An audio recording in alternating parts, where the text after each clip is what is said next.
গোরস্থানের ভূত। গোরস্থানের পাশ দিয়ে গ্রামের ভিতরে যাওয়া আসার এক রাস্তা ছিল। ওই রাস্তা দিয়ে দিনের বেলা যাতায়াত করার সমস্যা হতো না, কিন্তু রাত হলে নামতো বিপজ্জনক। একা একা যাওয়া তো দূরের কথা, ভয়ে মানুষ দল বেঁধেও যেতে সাহস পেত না। গোরস্থানের পবিত্রতা একটা জায়গা, অন্য কোনো স্থানে ভয় পেলেও গোরস্থানের ভয় পাওয়ার কথা নয়। তারপরও গ্রামবাসীদের মধ্যে কিসের যেন একটা ভয় সব সময় লেগে থাকতো। কেউ একা একা যাওয়া আসা করতে গিয়েও গোরস্থানের ভিতরে দূর থেকে সাদা কি যেন নড়াচড়া করতে দেখত, এবং অদ্ভুত ধরনের আওয়াজও শুনতে পেত।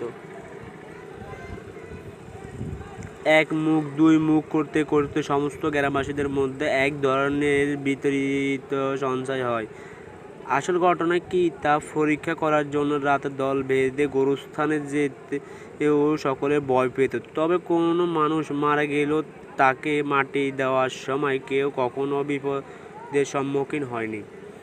তাই গ্রামবাসীরা মানুষ মারা না গেলেও কেউ সন্ধ্যার পর ওই গোরস্থানে তো দূরের কথা, গোরস্থানের পাশ দিয়েও হাঁটতো না।